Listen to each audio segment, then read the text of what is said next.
Dunia di sini terbagi menjadi 3 bagian, langit, permukaan, dan neraka.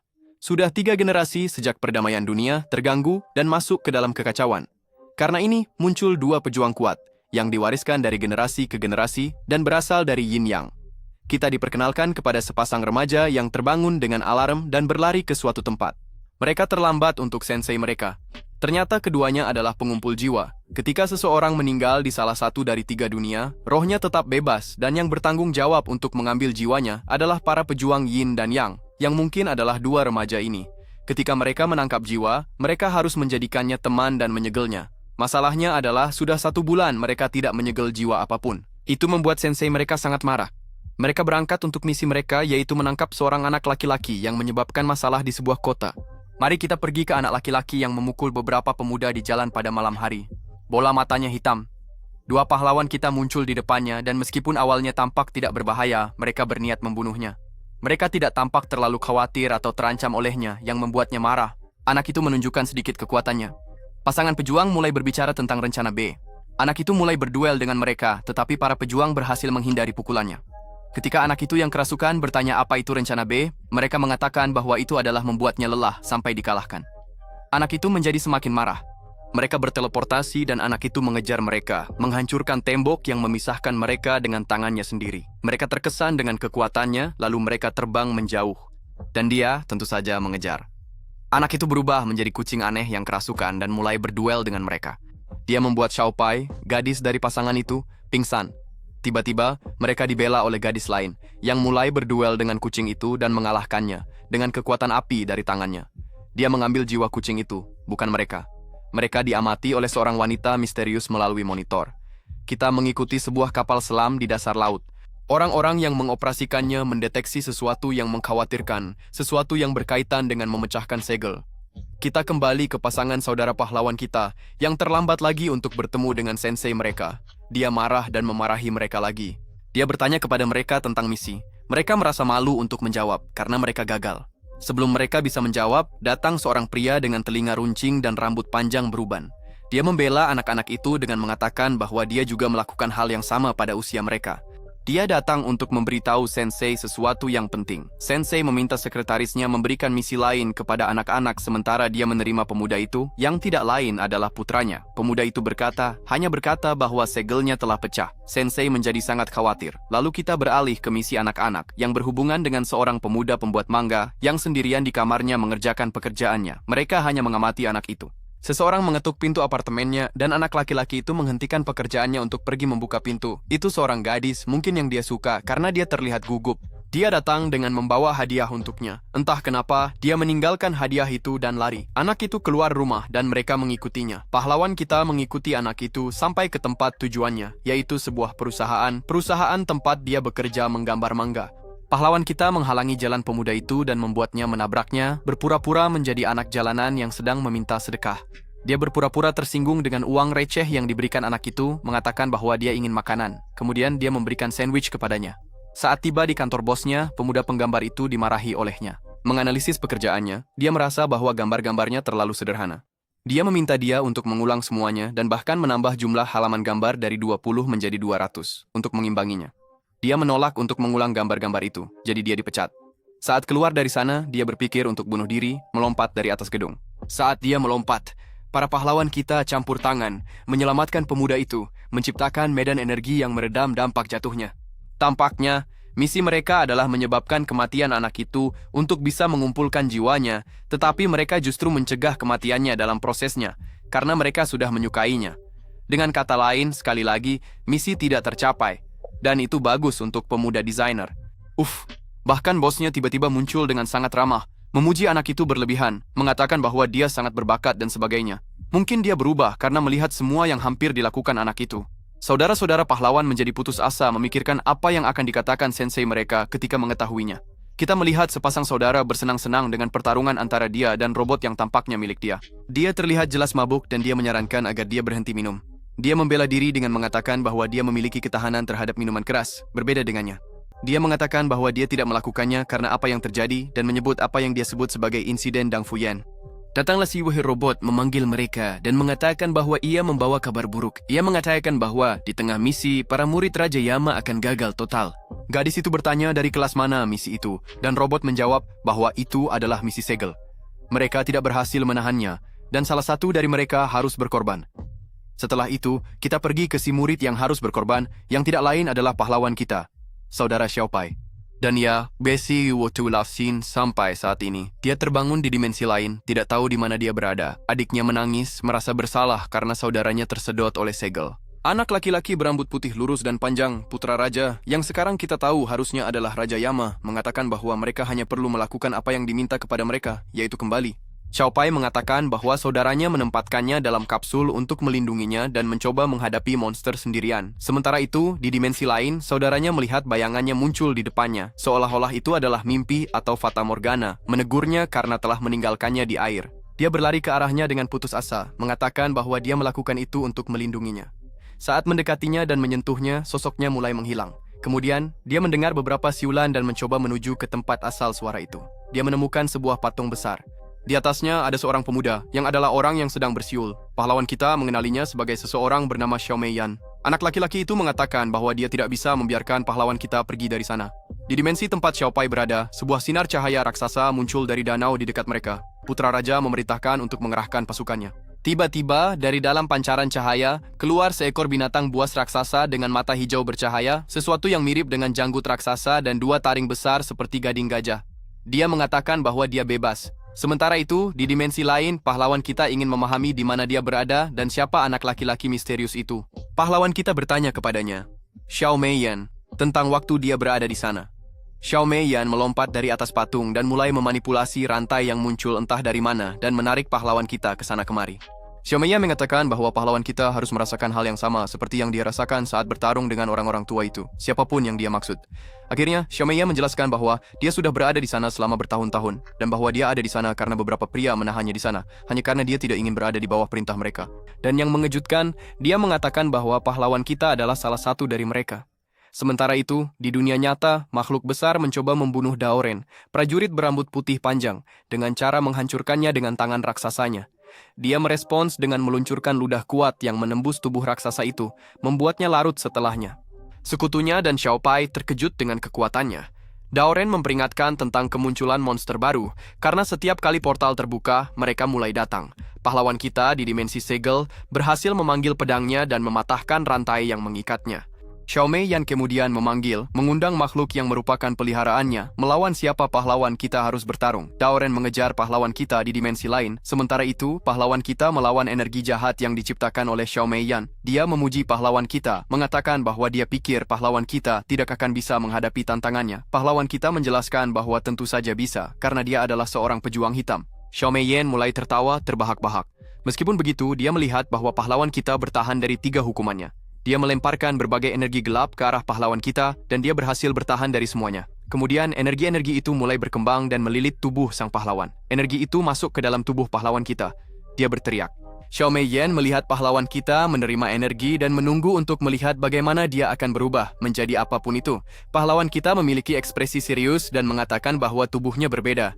Sekutu Daoren mengawasi robot-robotnya di komputer dalam pencariannya untuk menemukan pahlawan kita. Sistem-sistemnya kelebihan beban. Sepertinya dia memancarkan kekuatan besar. Xiaopai memberitahu ini kepada seorang pejuang terdekat. Dia merasa ini aneh. Bagaimanapun Wan Heng, pahlawan kita, tidak sekuat itu. Dia berpikir, apakah ada sesuatu yang mengubah kekuatannya, mungkin sebuah transformasi. Di dimensi segel, Wan Heng, yang sekarang memiliki kekuatan yang ditingkatkan oleh Xiao Meiyan, dibawa untuk bertarung dengannya, tetapi Wan Heng berhasil menahan Xiao Meiyan. Sementara itu, Daoren berada di dasar laut dan menyadari bahwa energi dari dimensi segel sedang meningkat. Dia bertarung dengan orang-orang yang tidak ingin membiarkan Daoren masuk ke dimensi segel. Tiba-tiba, Xiao Meiyan menangkap Wan Heng dengan tentakel bayangan atau sesuatu yang mirip dengan itu dan menahannya agar, untuk alasan misterius, dia memiliki visualisasi masa lalunya. Kita melihat sedikit masa lalu Wan Heng dalam potongan kecil tentang saat dia masih anak-anak dan mengetahui kelahiran adik perempuannya. Di markas Daoren, robot-robotnya akhirnya berhasil terhubung dengan dimensi segel. Daoren tiba di sana. Xiao Meiyan memprovokasinya, mengatakan bahwa dia tidak melakukan apa-apa dengan Wan Heng. Mengatakan bahwa Wan Heng hanya ingin meningkatkan kekuatannya dan dia membantu sedikit. Daoren menjadi marah. memanggil pedang dan menyerang, tetapi dia melindungi dirinya dengan medan kekuatan yang menahan serangan Daoren. Di markas, koneksi dengan Daoren terputus. Xiaopai tampak sangat aneh, dengan mata terbelalak. Sementara itu, dalam pertarungan, Xiao Meiyan tetap utuh. Dia mengatakan bahwa dia berlatih setiap hari tetapi Daoren tetap sama. Ya, bisa dimengerti bahwa mereka sudah saling kenal sejak lama. Setelah itu, kita kembali ke sebuah adegan dari masa kecil Wan Heng, di mana dia keluar dari kamarnya melawan perintah rumah untuk melihat adik perempuannya yang baru lahir. Dia tiba di kamar ibunya, yang sedang menggendongnya. Pelayan memberitahu ibu Wan Heng bahwa suaminya Tama ingin kembali bersamanya, dan jika dia menolak, dia akan mengusirnya. Waduh, ada masalah yang membuat orang tua Wan Heng berpisah, dan, parahnya, pria itu masih bersikap toksik dengan memerasnya seperti itu. Dan sepertinya masalahnya serius, karena dia sudah memutuskan untuk tidak kembali padanya. Wan Heng mendatangi ibunya, dan dia mengatakan bahwa adiknya sedang bermimpi tentang dia. Dia bertanya bagaimana dia bisa tahu itu. Dia menjawab bahwa dia tahu segalanya tentang mereka berdua. Kemudian, dia meminta agar dia menjaga ibunya di masa depan. Seorang pelayan lain datang dan mengatakan bahwa taman sudah menyiapkan tentara untuk menjemputnya dan mengusirnya, dan telah menandatangani kontrak. Wan Heng mengatakan kepada ibunya bahwa dia akan menjaga adiknya, memberikan yang terbaik. Kita beralih ke masa kini Wan Heng, di mana kita melihat versi normalnya, bisa dibilang, di tempat yang benar-benar gelap. Dia melihat gambarnya sendiri di dimensi segel, yang mengatakan bahwa dia adalah salah satu leluhurnya. Kemudian, dia melihat versi dirinya yang lebih muda, yang bersumpah untuk menjaga adiknya. Xiaopai tetap terdiam. Dia bahkan tidak bisa mendengar suara orang-orang di sekitarnya yang berbicara dengannya. Di lingkungan yang gelap, Wan Heng berbicara dengan versinya sendiri dari dimensi segel, bertanya bagaimana dia harus keluar dari sana. Yang lain menjawab bahwa pertama, dia harus selesai mengingat. Dia bertanya apa yang harus dia ingat. Yang lain mengatakan bahwa dia tahu. Dia bertanya bagaimana. Yang lain menjawab bahwa dengan leluhur mereka, versi kecil. Kita melihat momen ketika Wan Heng diselamatkan bersama saudara perempuannya oleh ibu mereka, selama invasi di mana kota dibakar. Ibu mereka menempatkan mereka di sebuah lorong rahasia di rumah, sementara dia tetap di belakang. Sementara itu, prajurit bernama Lu Shu, yang dipanggil Xiaopai sebagai guru, bersama dengan Ta Long, sekutu Daoren, menyiapkan sebuah perangkat yang dapat menyerang penampakan dari dimensi lain setiap kali mereka muncul. Xiaopai khawatir tentang mereka menggunakan perangkat itu sementara saudaranya masih ada di sana. Lu Shu berpikir bahwa dia sudah mati, tetapi Xiaopai merasa bahwa dia masih hidup dan dia yakin bahwa dia akan kembali. Lu Shu menjelaskan bahwa jika dia tidak mengatasi masa lalunya, mungkin dia tidak akan pernah bisa kembali ke dunia ini. Di dimensi segel, versi kuat dari Wan Heng menunjukkan kepadanya satu lagi versi dirinya, sedikit lebih tua dari versi sebelumnya, yang kita bisa lihat merawat saudara perempuannya, di sebuah gubuk di tengah hutan. Dia bertemu dengan beberapa pria yang mengatakan bahwa mereka bisa membantu dan membawa mereka ke tempat yang lebih baik. Wan Heng mengundang mereka ke rumahnya. Xiaopai merasa bahwa mereka jahat. Saat mereka masuk ke dalam rumah, pemimpin mereka mengungkapkan bahwa mereka tahu siapa kedua orang itu, karena mereka menangkap ibu mereka. Dia tidak ingin mengatakan bahwa dia memiliki anak, tetapi mereka mencuci otaknya dan dengan demikian dia memberitahu mereka tentang penampilan mereka. Pria itu mengancam mereka dengan senjata tajam.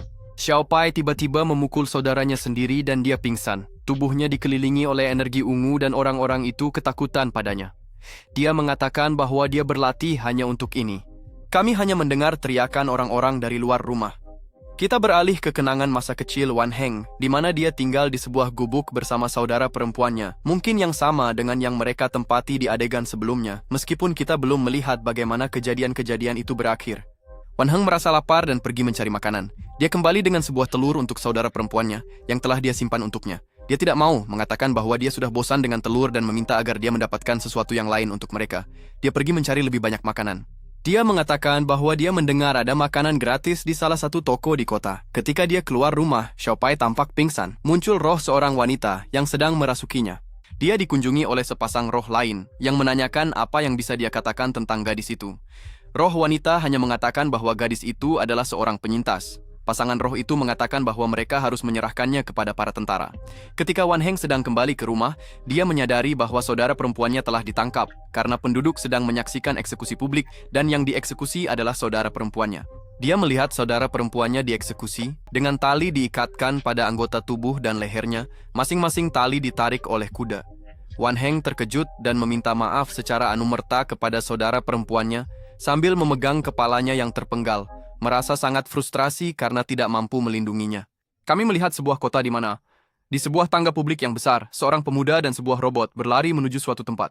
Robot itu bertanya kepada pemuda tersebut, yang ia panggil Tuan, apakah dia percaya bahwa Nyonya Liu Jingde akan tersedia. Pemuda itu menjawab bahwa pasti dia tidak sedang melakukan sesuatu yang penting. Seorang pemuda lain muncul di depan mereka. Pemuda yang menjadi tuan dari robot itu memperkenalkan dirinya, mengatakan bahwa namanya Bai Wushong. Yang lain adalah Master Yenchu. Robot itu terkejut mengetahui identitas yang lain. Yenchu mengatakan bahwa dia tidak memiliki perintah untuk menerima mereka di sana. Dia menyerang Bai Wushong dengan pedang, tetapi serangannya terhalang oleh suatu kekuatan. Robot dengan cepat menjelaskan bahwa Bai Chuan mengirim mereka untuk berbicara dengan segera kepada Mestra Lin Jude. Mereka dibawa ke seorang penjaga yang bertanya apakah pemuda itu adalah murid Lu Shu. Bai Wushong mengatakan bahwa dia sedang terburu-buru. Penjaga mengatakan bahwa mereka harus menunggu dan dia tidak bisa menjamin apa-apa karena Mestra sangat sibuk. Kemudian dia berubah pikiran dan mengatakan bahwa dia tidak akan memanggilnya. Bai Wushong bersikeras dan kemudian penjaga tidak bereaksi dengan baik terhadap hal itu. Sebelum penjaga bisa melakukan sesuatu terhadap Bai Wushong, dia dihentikan oleh Mestra Dong Tiang. Dia mengatakan kepada Bai Wushong bahwa mereka akan membantu mereka. Sementara itu, Wan Heng dari dimensi segel mengatakan kepada Wan Heng asli bahwa jika dia tidak melakukan apa-apa, sejarah bisa terulang. Kejahatan bisa terbebas dan membunuh semua orang yang berada di luar dimensi. Di luar, Xiaopai menunggu dengan sabar saudaranya. Lu Su juga menunggu bala bantuan, tetapi mereka terlambat. Talong datang dan mengatakan bahwa mereka harus mulai mempersiapkan rencana. Dia berpikir bahwa Dao Ren tidak akan mampu menangani situasi di dimensi segel. Dia juga tidak percaya bahwa Wan Heng akan selamat. Xiaopai menangis mendengar hal itu. Versi Wan Heng yang lebih kuat, yaitu versi dari dimensi segel, merendahkan Wan Heng asli karena dia tidak melakukan apa-apa ketika saudara perempuannya meninggal, hanya berdiri di sana menonton. Di dalam dimensi segel, Dao Ren dan Xiao Meiyan berduel dengan pedang. Sementara itu, semakin lama Lu Shu menunggu kembalinya Wan Heng dan Dao Ren, semakin mereka terpapar pada makhluk baru yang muncul dari sinar cahaya dimensional. Mereka merasakan getaran besar di tanah. Lu Shu memerintahkan agar operasi dimulai. Xiaopai meminta agar mereka menunggu sedikit lebih lama. Lu Shu menjawab bahwa tidak ada alternatif lain. Xiaopai bersikeras. Lu Shu menampar wajah Xiaopai agar dia berhenti. Mereka tidak akan mundur dari rencana. Talong memberikan perintah. Xiaopai melompat dari gedung. Sementara itu, Wan Heng merasa sangat bersalah karena tidak melakukan apa-apa untuk saudara perempuannya. Seolah-olah dia punya banyak pilihan. Dia merasa frustrasi karena 3 leluhurnya tidak berhasil melindungi mereka. Xiao Meiyan lelah bertarung dengan Dao Ren dan mencoba keluar dari dimensi segel, tetapi sesuatu menghalanginya. Dia dilanda rasa sakit yang luar biasa yang membuatnya tidak berdaya. Sebuah kekuatan memancar darinya, berasal dari keputusasaannya, melontarkan Dao Ren jauh, tetapi Dao Ren berhasil mendarat tanpa terluka. Di antara awan debu yang naik dari tanah, kita melihat bahwa sebuah kekuatan sedang menyerang Xiao Meiyan. Sebuah siluet serigala muncul, melahapnya. Ketika sosok itu keluar dari awan, kita melihat bahwa itu adalah Wan Heng yang muncul untuk Dao Ren. Jadi, bagaimana suka videonya dan ingin ringkasan musim kedua anime ini ketika dirilis? Maka berikan jempol ke atas, berlangganan saluran, dan komentar di bawah, saya ingin bagian 2.